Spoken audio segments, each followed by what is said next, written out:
Hello students, कैसे हैं आप। आज हम अपना हिस्टोलॉजी साइटोलॉजी सब्जेक्ट के चैप्टर नंबर 25 करेंगे, जिसमें हम स्टेनिंग मेथड्स देखेंगे। देखिए, स्टेनिंग तो मोस्ट इम्पॉर्टेंट रहा है। अभी इससे पहले हमने हिस्टोलॉजिकल स्टेनिंग पढ़ी थी, अब हम साइटोलॉजिकल स्टेनिंग पढ़ेंगे। दोनों में डाइज ऑलमोस्ट सेम रहती है, उनके एक्शन सेम रहता है, कुछ डिटेल्स बदलती हैं। तो ये चैप्टर अगर आपने पुराने चैप्टर्स पढ़े हैं स्टेनिंग के, तो आपको कोई ऐसी खास दिक्कत नहीं आएगी, एक दो बार में हो जाएगा। और अगर आपने नहीं देखे हैं तो पहले उनको देख लीजिए, तो आपका बेस बन जाएगा और ये सब चीज़ आपको अदरवाइज बहुत ज़्यादा कॉम्प्लिकेटेड लगेगी। तो आइए इस चैप्टर को ख़त्म करते हैं। साइटोलॉजी में स्टेन की क्वालिटी और अपीयरेंस बहुत इंपॉर्टेंट होती है, क्योंकि साइटोलॉजिस्ट सेल स्ट्रक्चर को ही डिटेल में स्टडी करते हैं। ठीक है ना। पेपिनिकुलाउ स्टेन यूनिवर्सल स्टेन माना जाता है साइटोलॉजी के लिए। एयर ड्राइड स्मीयर्स के लिए रोमानोव्स्की स्टेन और मे ग्रूनवाल्ड गिम्सा स्टेन होते हैं। ऑब्जेक्टिव क्या है हमारे? पापिनिकुलाउ, एमजीजी और जील निसन स्टेनिंग के प्रिंसिपल्स को समझना, स्टेनिंग स्टेप्स और रिजल्ट समझना, कॉमन एरर्स और प्रिकॉशंस आइडेंटिफाई करना। ठीक है ना। सबसे पहले देख लेते हैं पापिनिकुलाउ स्टेन। ये साइटोलॉजी का मेन स्टेन है। 80% स्टेनिंग इसी से होती है, क्योंकि हम साइटोलॉजिकल स्लाइड्स को अल्कोहल से ही मेनली फिक्स करते हैं।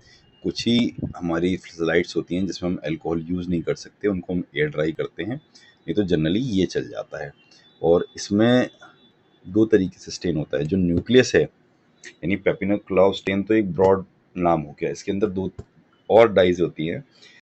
पहला हो गया हमारा हेमोटॉक्सिलिन, जो मैंने बताया था सबसे ज़्यादा यूज़ होता है, वो हम न्यूक्लियस को स्टेन करने के लिए यूज़ करते हैं। और दूसरा हमारा हो गया ईओसिन, वो साइटोप्लाज्म के लिए होता है। इसलिए आप कंफ्यूज मत होइएगा कि इस स्टेन में हम ये दोनों क्यों यूज़ कर रहे हैं, एक न्यूक्लियस के लिए, एक साइटोप्लाज्म के लिए। न्यूक्लियस का कलर अलग बन के आएगा, साइटोप्लाज्म का अलग बन के आएगा। ठीक है ना। और इसमें हम OG6 भी लेते हैं, जो कि कैरेक्टराइज्ड साइटोप्लाज्म के लिए होती है। इसमें क्या होता है कि सेल्स ब्लूइश, ग्रीनिश या पिंकिश हो जाएंगे, डिपेंड करता है कि उसमें न्यूक्लियस कितना है, साइटोप्लाज्म कितना है। इसकी स्टेनिंग की स्टेप्स क्या है वो देख लेते हैं। 96% अल्कोहल, 70% अल्कोहल, 50% अल्कोहल, इन सब में बारी बारी से हम डिप करेंगे 15 सेकेंड ईच। पहले हम 50% में करेंगे, फिर 70 में करेंगे, फिर 96 में करेंगे।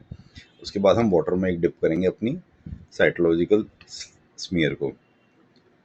वाटर में डिप करने का रोल क्या होता है कि एक्सेस जितना अल्कोहल है वो निकल जाएगा। फिर हमें हेरेसिमोटॉक्सिलिन में 6 मिनट तक इसको डाल के रखना है, तो न्यूक्लियस हमारा स्टेन हो जाएगा। उसके बाद फिर हम वॉश करेंगे इसको DW से और डिफ्रेंशिएट कर देंगे HCl अल्कोहल से।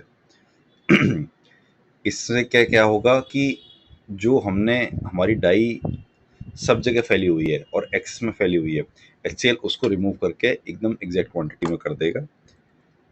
इसके बाद जब भी हम अमोनिया वाटर में ये वाली स्लाइड डालेंगे, तो जो हमारा हेमाटोजाइलिन है वो ब्लू कलर देता है, और जो हमारा स्मीयर है वो ब्लू कलर का हो जाएगा, यानी कि उसके अंदर जितना भी न्यूक्लियस वाला एरिया है वो ब्लू कलर हो जाएगा। फिर उसके बाद हम OG6 स्टेन में डालेंगे 2 मिनट के लिए, और ईओसिन 50 स्टेन में डालेंगे 3 मिनट के लिए। तो पहले हमने न्यूक्लियस स्टेन कर लिया, अब 2 स्टेप में हमने साइटोप्लाज्म स्टेन कर लिया। उसके बाद हम अल्कोहल और जाइलिन में 10 डिप लगा के ईच में ये ख़त्म कर देंगे, यानी हमारी ख़त्म हो जाएगी, और हम इसको माउंट कर देंगे DPX में। इसका रिजल्ट हमें क्या मिलेगा कि हेमाटोजाइलिन की वजह से न्यूक्लियस तो ब्लू या ब्लैक हो जाएगा, साइटोप्लाज्म हमारा पिंक, ऑरेंज और ग्रीन हो जाएगा। ऑरेंज, पिंक और ग्रीन इसलिए क्योंकि हमने 2 स्टेन लिए हैं, OG6 लिए हैं और EA50 स्टेन लिया है। ठीक है। नेक्स्ट हमारा आ गया मे ग्रूनवाल्ड गिम्सा स्टेन, MGG स्टेन। अभी तक हमने लिए थे, हमारा जो पेपिनिकुलाउ स्टेन था वो मेनली इसलिए था कि अल्कोहल फिक्स्ड के लिए। ये MGG स्टेन, इसमें हम रोमानोव्स्की स्टेन करते हैं एयर ड्राइड स्मीयर के लिए, यानी कि जितने भी हमारे एयर ड्राइड साइटोलॉजिकल स्मीयर्स हैं वो हम इसी स्टेन से करेंगे। और इसमें मेनली हम साइटोप्लाज्म, वैक्यूल्स और ग्रैन्यूल्स देखते हैं। ठीक है ना। अगर हमें न्यूक्लियस देखना होगा तो हम इससे ऊपर वाला लेंगे, और साइटोप्लाज्म देखना है तो ये वाला लेंगे। इसमें हमको क्या स्टेप करना होता है कि सबसे पहले हम मेथनॉल में ये फिक्स होगा, फॉर्मुलिन में नहीं होगा। उसके बाद इसमें हमें डालना है मे ग्रूनवाल्ड स्टेन। वो जब स्टेन करा लेंगे तो उसके बाद हम इसमें गिम्सा स्टेन डालेंगे, यानी एसेंशियली इसमें 2 स्टेन हैं, इसीलिए उनका नाम MGG स्टेन है। उसके बाद हमें वॉश करना है बफर्ड वाटर से और माउंट कर देना है अपने डीपीएक्स में। 2 प्रिकॉशन हमें लेने होते हैं। इसमें हम फॉस्फेट बफर यूज़ करते हैं जिससे हमारा पीएच मेंटेन रहे, अदरवाइज हमारे साइटोप्लाज्म स्टेन नहीं होंगे। और वॉशिंग जो होता है वो बिल्कुल सही होनी चाहिए और पीएच लेवल मेंटेन रहेगा, तभी इसमें स्टेनिंग होती है। ये स्टेन की प्रिकॉशंस होती है। फिर आगे हमारा Ziehl Neelsen stain, acid fast bacilli, ये स्टेनिंग हमने पढ़ी हुई है। मेनली इसमें क्या होता है, कार्बोल फ्यूचुसिन को हीट कर दिया, उसको एसिड अल्कोहल से डीकलराइज कर दिया, यानी कि जितना कलर था एसिड अल्कोहल उसको निकाल देगा। फिर हम मिथिलीन ब्लू से काउंटर स्टेन कर देंगे, यानी एक बार जितना कलर ओरिजिनल था वो निकाला और मिथिलीन ब्लू डाल दिया। इससे क्या होता है कि जितनी भी ट्यूबरक्लोसिस की बेसिलाई होती है, एसिटिनोमाइनस होता है या फंगल एलिमेंट होता है, वो सारे लाल कलर में हो जाएंगे और बैकग्राउंड हमारा ब्लू में हो जाएगा, तो हमें ईजिली समझ में आ जाता है सारा। इसमें मेन प्रिकॉशन ये रखनी होती है कि ओवरहीट या ओवर ड्राई नहीं करनी है स्लाइड। अच्छा, कॉमन एरर क्या होते हैं हमारे? कॉमन एरर जो होते हैं कि अगर हमारा स्मीयर अनइवन है, कहीं पे कम है या कहीं पे ज़्यादा है, तो हमारा सेल काउंट गलत आएगा, कंसिस्टेंसी चली जाएगी।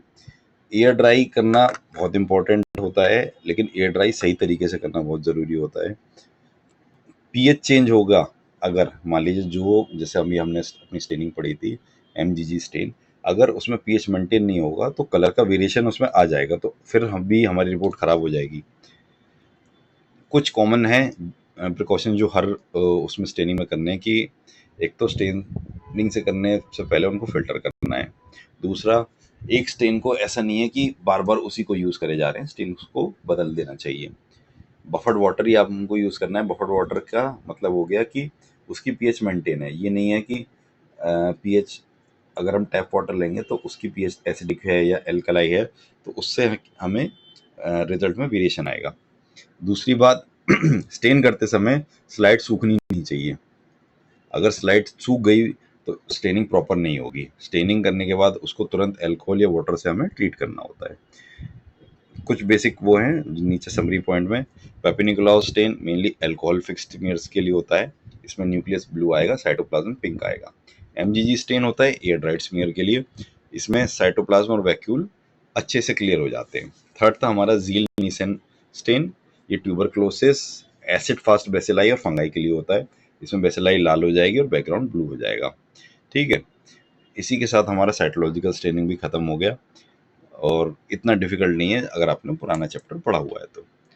अगर फिर भी कोई भी किसी भी चैप्टर में आपको कोई प्रॉब्लम आ रही है, कोई चीज़ ऐसी लग रही है कि भाई ये तो हो ही नहीं पा रहा है, तो आप कमेंट में मेंशन कर दीजिएगा, मैं उस प्रॉब्लम को आपकी सॉल्व कर दूँगा। Thank you.